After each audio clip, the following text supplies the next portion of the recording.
সীমান্তে পুশিন আতঙ্ক। দিনাজপুরের ১৩টি উপজেলার মধ্যে ৮টি সীমান্তবর্তী।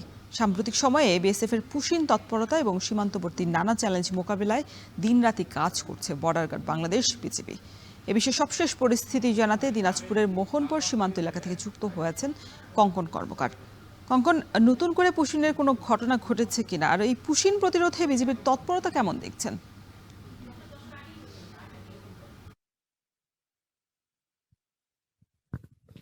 রোশন, আপনি জানেন যে পরশুদিন দিনাজপুরে যে ৪ জন নাগরিক পুশিনের ঘটনায় ধরা পড়ার পরে কিন্তু এখন পর্যন্ত বলা যায় যে বেশ তৎপর, তাদের গোয়েন্দা সংস্থা তৎপর, এবং যারা সীমান্ত এলাকায় যারা স্বতন্ত্র প্রহরী হিসাবে কাজ করছেন সবাই বেশ অ্যাক্টিভলি, মানে সক্রিয়ভাবে তারা কাজ করছেন। আপনি জানেন রোশন, দিনাজপুরে মোট প্রায় ১৪৫ কিলোমিটার সীমান্ত। আজকে এখন যে জায়গায় আমি আছি এটি মোহনপুর এলাকা, অর্থাৎ এই জায়গাটি হলো আমার পাশেই, হাতের বাম দিকে কিন্তু মোহনপুর। এখান থেকে আত্রাই নদীটি ভারতীয় সীমান্তে কিন্তু ঢুকে গেছে, এবং এটি বলা যায় যে এই ১৪৫ কিলোমিটারের মধ্যে কিন্তু প্রায় ৭ কিলোমিটার নদী সীমান্ত, অর্থাৎ এই নদীর ভিতরে দুই দেশেরই যে শূন্যরেখা সেটি কিন্তু অবস্থান করছে, যার জন্য দুই দেশেরই কিন্তু বিএসএফ এবং বাংলাদেশের বিজিবি তারা কিন্তু অ্যাটলিস্ট এই জায়গায় কাজ করছে। আমি যদি বলি যে আপনার এই জায়গাটা আমি সকাল থেকে যেটি দেখেছি যে নৌকা নিয়ে দুই দেশেরই কিন্তু লোকজন যেখানে মাছ ধরাধরির কাজটা করছে, সেক্ষেত্রে বিজিবিকে কিন্তু খুব অ্যাক্টিভলি সে তাদেরকে কাজ করতে হচ্ছে।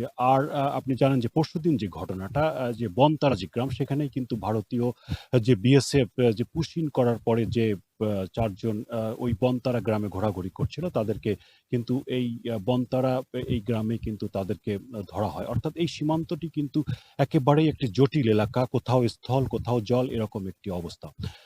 তো এই আপনার এইখানে যেটি তারা কাজ করছেন, এলাকাবাসীও তাদের সাথে কাজ করছেন, এবং পাশাপাশি কিন্তু আনসার বাহিনীর যারা সদস্য তারাও কিন্তু বিজিবির সঙ্গে কাজ করছেন। আর এই আপনাকে আরেকটা বিষয় জানিয়ে রাখি যে বিজিবির যে এই নদীপথে যে তাদের যে চলাফেরার জন্য যে বোটটি আছে, সেটি আসলে তারা বলছেন যে এটি অনেকটাই পুরনো, এবং তাদের এই ৭ কিলোমিটার পাহারা দেওয়ার জন্য একটি মাত্র বোট। এছাড়া কিন্তু তারা অ্যাক্টিভলি স্থলভাগের এই নদীর যে পাড়, সেই পাড়টিতেই কিন্তু তারা বেশিরভাগ দায়িত্ব পালন করছেন।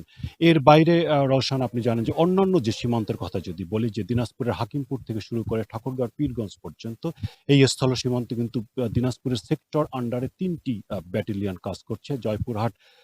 জয়পুরহাট ২০ ব্যাটালিয়ন এবং বিজিবির ২৯ ব্যাটালিয়ন এবং দিনাজপুর ৪২ ব্যাটালিয়ন, তারা কিন্তু অ্যাক্টিভলি কাজ করছে। গতকালকে তাদের সাথে আমাদের যে কথাটা হয়েছে, তারা যেটা বলছেন যে বিজিবি এখন পর্যন্ত দিনাজপুরের কোথাও কিন্তু পুশ ইনের ঘটনা ঘটেনি, এবং তাদের যে গোয়েন্দা তৎপরতা সেটি তারা জোরদার করেছেন। এবং এখন পর্যন্ত তারা যেটি বলছেন যে কয়েকটি সীমান্তে তারা খবর পাচ্ছেন যে হোল্ডিং সেন্টার, যেমন বিরল উপরের যে রাধিকাপুর সীমান্ত, তার আশেপাশে বিএসএফ হোল্ডিং সেন্টার করেছে, এমনটি তাদের কাছে ইনফরমেশন আসে। সেদিক দিয়ে তারা কিন্তু সেই জায়গায় কিন্তু তারা সতর্কভাবে কাজ করছেন। তো এই ছিল রওশন, দিনাজপুরের বিজিবি সীমান্ত এলাকা থেকে সর্বশেষ খবর জানাচ্ছিলাম। কঙ্কন।